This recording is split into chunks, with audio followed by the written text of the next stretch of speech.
దేవుని వాక్యం అందిస్తారు. ప్రభునందు అత్యంత ప్రియమైన వాళ్ళరా, ప్రియులరా, యేసుక్రీస్తు నామములో ఈనాటి వందనాలు మరియు శుభాలు తెలియచేస్తున్నాను. ప్రత్యేకించి ఈ సమయంలో ఈ టెలివిజన్ వద్దకి మిమ్మల్ని అందరినీ ప్రేమతో నేను ఆహ్వానిస్తూ ఉన్నాను. ప్రియులరా, మరి అందరూ సంతోషంగా ఉన్నారా? మీరందరూ సంతోషంగా ఉండాలని, మీ ప్రతి అవసరత మరి తీర్చబడి మీరు నిత్య సంతోషంలోనికి రావాలని ప్రతిదినం మీ అందరి కొరకు ప్రభుని ప్రార్థిస్తూ మరి మీ కొరకు విజ్ఞాపన చేస్తూ ఉన్నాం. మరి సమయంలో కొన్ని మాటలు దేవుని వాక్యాన్ని మనం జ్ఞాపకం చేసుకున్నాం. మత్తయి సువార్త 3వ అధ్యాయం 16వ వచనంలో యేసు బాప్టిసం పొందిన వెంటనే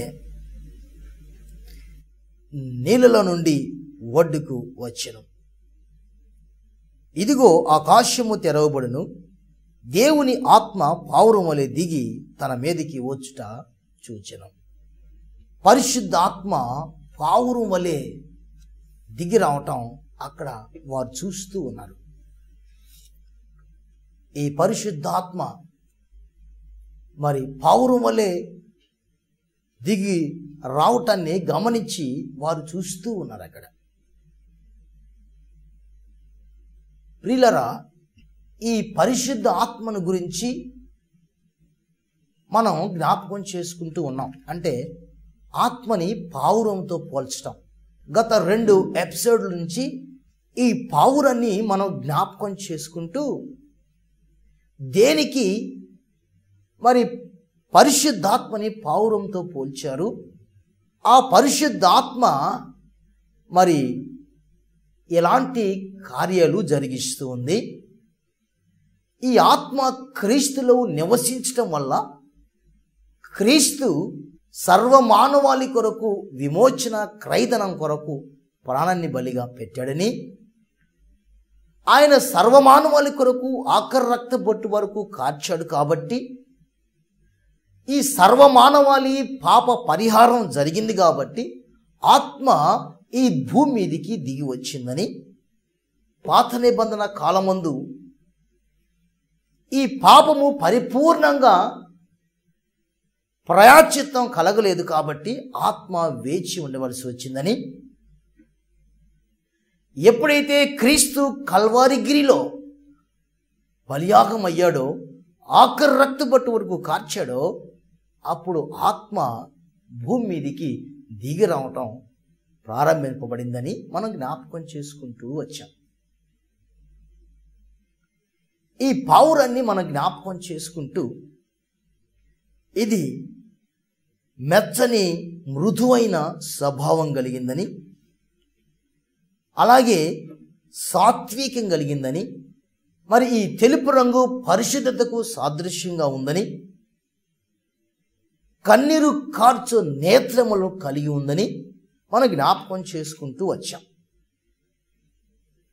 ఆ తర్వాత ఉండిపోయినటువంటి పావురం నోవాహును జ్ఞాపకం చేసుకుంటూ మరి శుభవార్తను మోసుకుని వచ్చేటువంటి పావురం, ఒలీవ మొక్కను తీసుకొచ్చిన పావురాన్ని, తిరిగి లోకంలో ఉండిపోవడానికి వెళ్ళినటువంటి పావురాన్ని మనం జ్ఞాపకం చేసుకుంటూ పరిశుద్ధాత్మ దేవుడు కూడా మనతో ఉండిపోవడానికి ఈ భూమి మీదకి వచ్చాడు అని జ్ఞాపకం చేసుకున్నాం. ఎప్పుడు? క్రీస్తు పరలోకానికి ఆరోహణం వెళ్తూ, ఇదిగో మీ మధ్య నేను ఒక ఆదరణకర్తను ఉంచి ఉన్నాను, ఆయన మీతో సహవాసం కలిగి ఉంటాడు అన్న సత్యాన్ని మనం జ్ఞాపకం చేసుకుంటూ దాన్ని మనం ధ్యానించాం. ఆ రెండవది పరిశుద్ధమైనటువంటి పావురం. ఈ పావురానికి చేదు సంచి లేదు. కోడికి ఉండు చేదు సంచ పావురానికి లేదు. ఈ సున్నితమైనటువంటి ఆత్మ మనలోని చేదును క్షమించి మంచిని, ఆత్మఫలాల్ని మనకు అనుగ్రహిస్తుంది. అంటే సున్నితమైన ఆత్మ మీలో చేదు క్షమించరాని స్వభావమును మార్చివేయును అని మనం జ్ఞాపకం చేసుకున్నాం. అలాగే రెండవది అది కపటము లేనిదని. మరి మత్తయి సువార్త 10వ అధ్యాయం 16వ వచనంలో పావురు వలె కపటము లేని వారై ఉండుడి అనే మాట జ్ఞాపకం చేసుకున్నాం. మూడవది సాత్వికం గలది అని జ్ఞాపకం చేసుకున్నాం. యేసుక్రీస్తుని మనం జ్ఞాపకం చేసుకున్నాం, ఆయన సాత్వికుడు, దీన మనసు గలవాడు అని. ప్రియులరా, పరిశుద్ధమైనటువంటి పావురు. మరి ఈ సమయంలో మూడవది నేను జ్ఞాపకం చేస్తాను, కన్నీరుతో నిండిన కన్నును గల పావురం. పరమగీతాలు 5వ అధ్యాయము 12వ వచనాన్ని మనం చూస్తే, అతని నేత్రములు నదీ తీరములందుండు గువ్వవలే కనపడుచున్నవి. పావురం యొక్క కన్నులు కన్నీటితో నింపబడినవి. ఒక చిన్న బాలుడంట ఒక పావురాన్ని పెంచుకుంటూ ఉన్నాడట. ఆ పావురం పెద్దదయ్యి దానికి రెక్కలు వచ్చిన తర్వాత అది ఈ బాలుడిని విడిచి వెళ్ళిపోద్దేమో అని ఆ బాలుడు ఆ పావురాన్ని కర్రతో కొట్టాడట.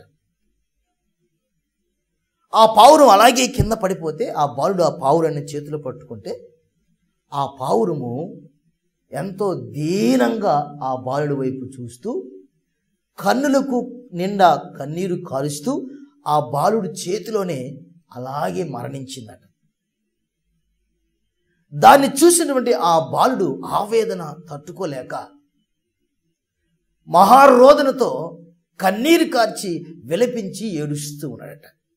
మరి ప్రియులారా, మన జ్ఞాపకం చేసుకుంటే అలాగే యేసు ప్రభువుని ఎరుగుననినటువంటి పేతురు ప్రభువును చూడగానే అతడు పశ్చాత్తాప పొంది ఏడ్చుచూ ప్రభు యొద్దకు ఆయన వస్తున్నాడు. ప్రభు చూపు పేతురుని అలాగే అతని పాపపు స్థితిని గుర్తు చేశాయి. పేతురు ఏమన్నాడు? ప్రభువుని అసలు నేను ఎరగనని ముమ్మారు 3 సార్లు బొగ్గినటువంటి పేతురు ఒక్కసారి ప్రభువును చూడగానే పశ్చాత్తాపడి ఏడ్చాడు. అతను కన్నీరు కార్చాడు. ఎందుకంటే ఆ ప్రభు యొక్క చూపు పేతురును అతని పాపపు స్థితిని గుర్తు చేసింది. యేసుక్రీస్తు యొక్క కన్నులు కూడా కన్నీరు కార్చే నేత్రాలు, కన్నీరుతో నిండినటువంటివి ఆయన నేత్రాలు. యోహాను సువార్త 11వ అధ్యాయం 35వ వచనంలో లాజరు సమాధి యొద్దకు వచ్చినప్పుడు ఆయన ఆత్మలో మూలుగుచూ కన్నీరు కార్చుననే మాట మనం చూస్తాం. ఆ తర్వాత యోహాను సువార్త 19వ అధ్యాయం 2వ వచనంలో ఆయన యెరూషలేము పట్టణం వైపు చూచి కన్నీరు కారుస్తూ ఉన్నాడు. మూడోది హెబ్రీయులకు రాసిన పత్రిక 5వ అధ్యాయం 7వ వచనంలో మనం చూస్తే ఇక్కడ గెత్సేమను తోటలో ఆయన కన్నీరు కారుస్తున్నాడు.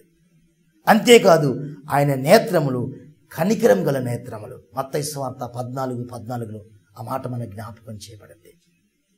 ఆయన నేత్రాలు కన్నీరు కార్చే నేత్రాలు. పావురం ఎలా కన్నీరు కారే నేత్రాలు కలిగి ఉందో అలాగా క్రీస్తు యొక్క నేత్రాలు కన్నీరు కారుతున్నటువంటి నేత్రాలను కలిగి ఉన్నాడు. ప్రియులారా, పావురమగు ఆయన మనకు కన్నీటి ఆత్మను దయచేస్తున్నాడు. ఒకసారి ప్రవక్త మాటలు మన జ్ఞాపకం చేసుకుంటే యెషయా గ్రంథం 38వ అధ్యాయము 4వ వచనాన్ని మన జ్ఞాపకం చేసుకుంటే అక్కడ అంటాడు, గువ్వవలే నేను మూలుగుతూ ఉన్నాను. గువ్వ మూలుగుతూ ఉంటది. ఆ గువ్వ వలే నేను మూలుగుతూ ఉన్నాను. ఆయన మూలుగుతూ ఉన్నాడు, కన్నీరు కారుస్తూ ఉన్నాడు. యెషయా గ్రంథం 59వ అధ్యాయం 11వ వచనం మనం జ్ఞాపకం చేసుకుంటే మేమందరము గువ్వ వలే దుఃఖకరము దుఃఖ భారము కలిగి ఉన్నాం అంటాడు. ప్రియులారా, అక్కడ మేమందరము గువ్వల వలె దుఃఖము కలిగి ఉన్నామనే మాటకి జ్ఞాపకం చేస్తాడు.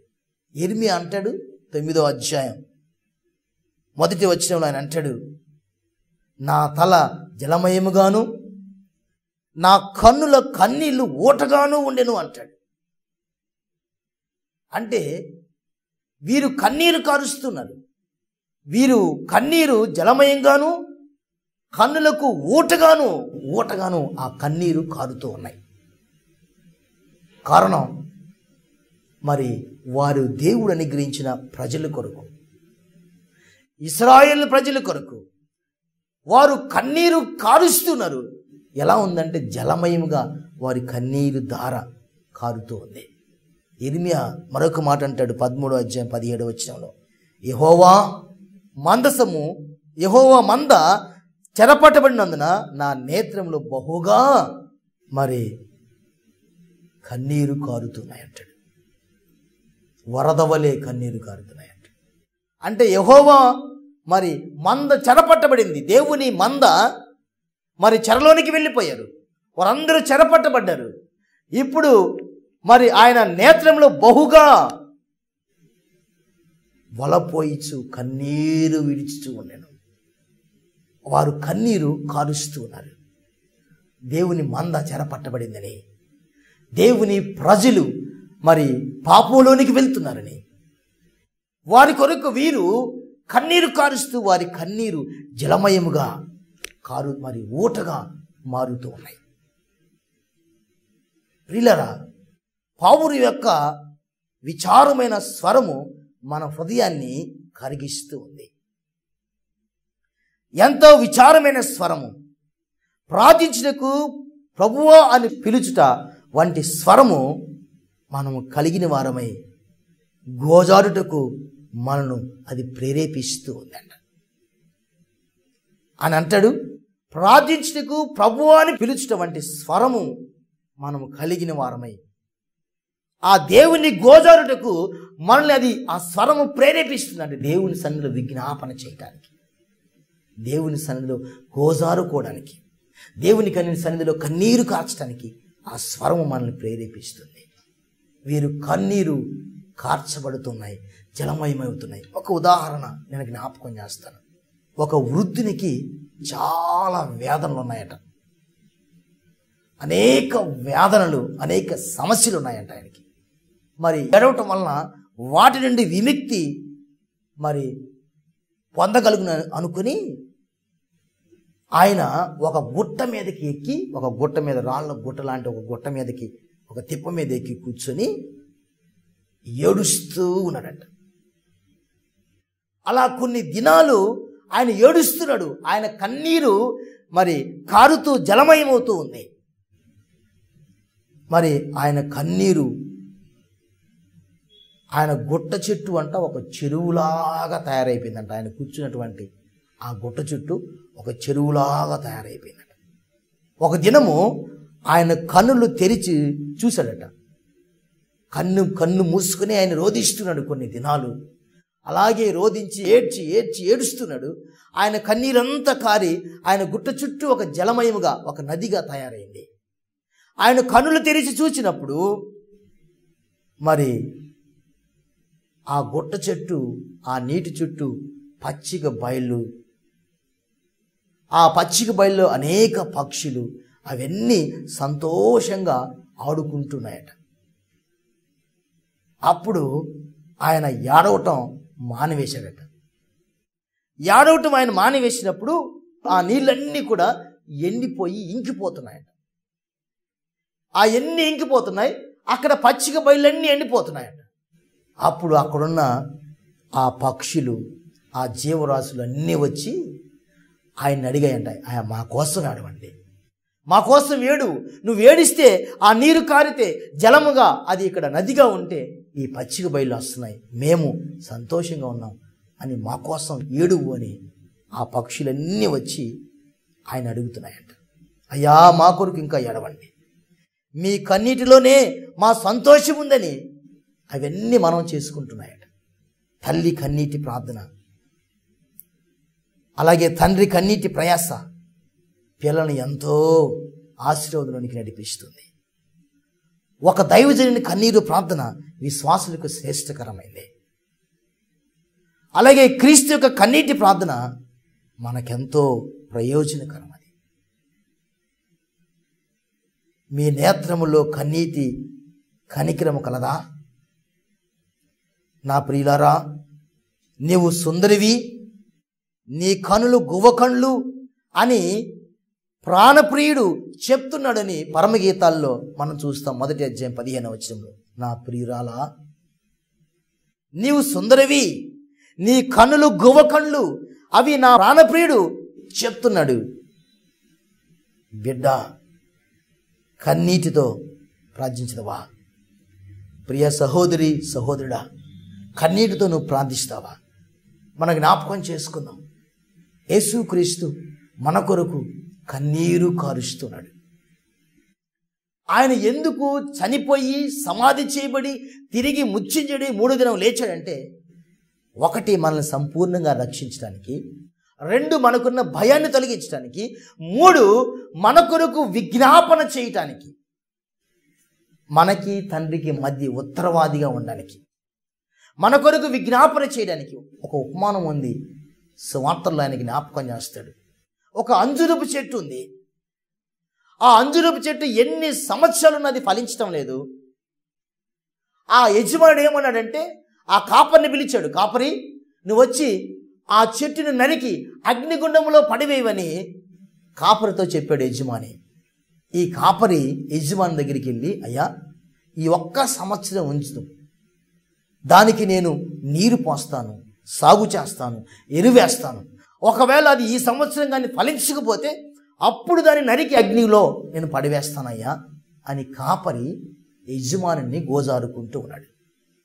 అలాగే యేసుక్రీస్తు వారు నీ కోసం నా కోసం తండ్రి దగ్గర కన్నీరు కారుస్తున్నాడు. అయ్యా, ఈ 1 సంవత్సరం అవకాశం, నేను సువార్త ప్రకటింపచేస్తాను, నేను అనేక మంది సేవకులను పంపుతాను, అనేక విధాలుగా హెచ్చరిస్తాను. ఒకవేళ ఈ సంవత్సరం కూడా మార్పు చెందకపోతే అప్పుడు అగ్నిగుండంలో నెట్టివేద్దాం. అలా యేసుక్రీస్తు మన కొరకు తండ్రి దగ్గర ప్రతినిత్యం కన్నీరు కారుస్తున్నాడు. రోమిలికి రాసిన పత్రిక 8వ అధ్యాయం 26వ వచనం మనం చూస్తే, ఆత్మ తానే మన బలహీనతల యందు మరి సహాయపడుచున్నాడు, చెప్పసఖ్యము కాని మూలుగులతో మన పక్షాన విజ్ఞాపన చేస్తున్నాడంట.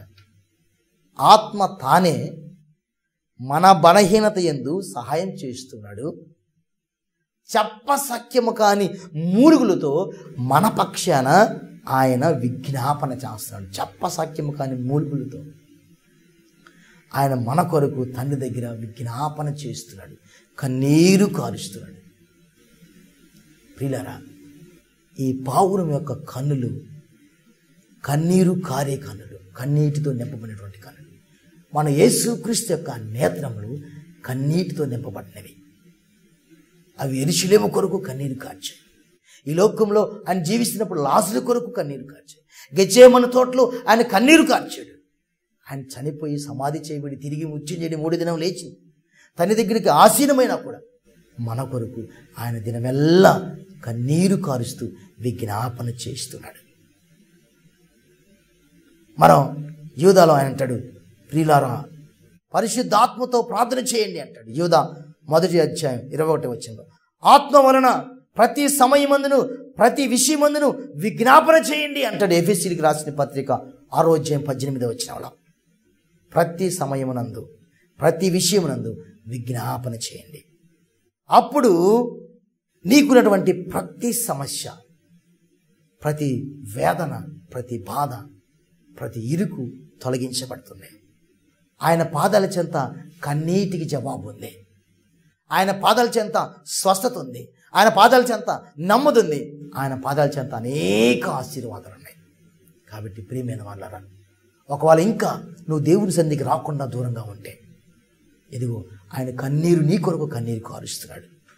ఈ దినం నీ వాక్యం నువ్వు వింటూ ఉంటే ఆయన సన్నిధిలో మోకరించి కన్నీరు కార్చు. ఆయన నిన్ను విడిపించడానికి, ఆయన నిన్ను ఆశీర్వదించడానికి సిద్ధంగా ఉన్నాడు. ప్రార్థన చేద్దాం. పరిశుద్ధుడైన మా ప్రియ పరలోకపు తండ్రి, మహిమ కలిగిన మా రాజా, పరిశుద్ధుడా నీకు వందనాలు అయ్యా. ఇదిగో పావురము కన్నులు, కన్నీరు కార్చి నేత్రాలను మీరు జ్ఞాపకం చేశారు. నా ప్రభు అయిన క్రీస్తు మా కొరకు కన్నీరు కారుస్తున్నాడని మీరు జ్ఞాపకం చేశారు. అవునయ్యా, మేమే అయ్యా దేవునికి లోబడక మా ఇష్టానుసారంగా జీవిస్తూ లోకం వచ్చి సంతోషం కొరకు ప్రయాసపడుతున్నాం. ఇదిగో ఈ సమయంలో ప్రభా మీకు లోబడి నీ యందు మోకరించి మేము కన్నీరు కారుస్తూ ఉంటుండగా నాయన మాకు విడుదల ఇవ్వండి, మాకు నెమ్మది ఇవ్వండి, మాకు సంతోషాన్ని ఇవ్వండి, మాకు సమాధానాన్ని ఇవ్వండి, మాకు స్వస్థత మీరు ప్రసాదించండి అని ప్రార్థిస్తున్న ప్రతి నీ ప్రియబడిని నన్ను మీరు బలపరచమని ప్రార్థిస్తున్నాను. దేవ, ఆర్థిక సమస్యలతో బాధపరిచిన ప్రతి బిడ్డకి ఆర్థికంగా సహాయం తెచ్చండి. సంతానం లేనటువంటి వారు, సంతానం కొరకు ప్రార్థిస్తున్నటువంటి వారికి సంతాన ప్రాప్తులుగా మీరు చేయండి. హాస్పిటల్ ఇల్లు బాధపడుతున్న ప్రతి రోగిని యేసు నామములో స్వస్థపరిచి విడుదల అనుగ్రహించండి. చేతబడి శక్తుల ద్వారా, సాతాను శక్తుల ద్వారా, దురాత్మ శక్తుల ద్వారా పీడించబడుతున్న వారికి యేసయ్య జీవం కలిగిన నామములో విడుదల మీరు ప్రసాదించమని ప్రార్థిస్తున్నాను. పని కొరకు, ఉద్యోగాల కొరకు ఎదురు చూసిన బిడ్డలకి అన్ని ఉద్యోగాలను మీరు అనుగ్రహించమని, ప్రతి ఒక్కరి అవసరం తీర్చి ప్రతి ఒక్కరిని సంతోషింపచేసి ప్రతి కన్నీటిని మీరు తుడిచి మీరు జవాబిచ్చి సంతోషపరచమని, ఈ దిన దేవునితో నింపమని యేసు నామములో ప్రార్థిస్తున్నాము తండ్రి.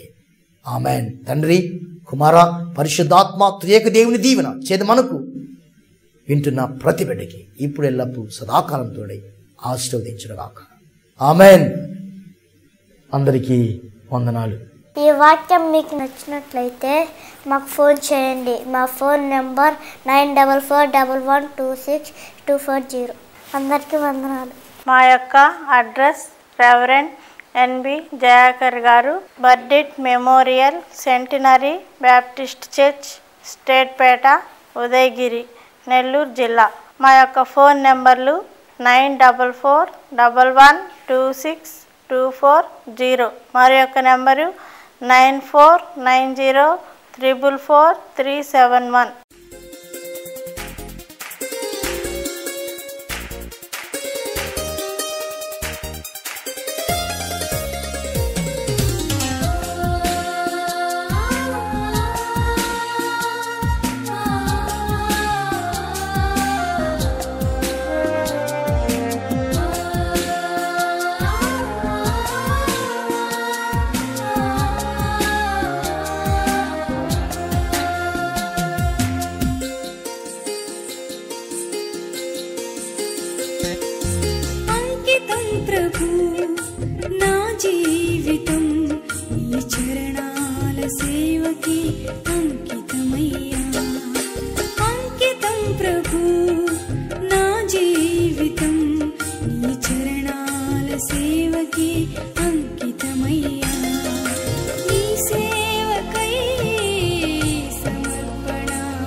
సమర్పణ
ప్రకాశించుటకు అంధకార ఛాయలను తొలగించుటకు నీ సన్నిధిలో ప్రకాశించుటకు అంధకార ఛాయలను తొలగించుటకు అంగీకరించు సమర్పణ అంకితం ప్రభు నా జీవితం నీ చరణాల సేవకి అంకితమయ్యా అంకితం ప్రభు నా జీవితం నీ చరణాల సేవకి అంకితమయ్యా నీ సేవకై సమర్పణ అంగీకరించు నాదు రక్షక నీ సేవకై ఈ సమర్పణ అంగీకరించు నాదు రక్షక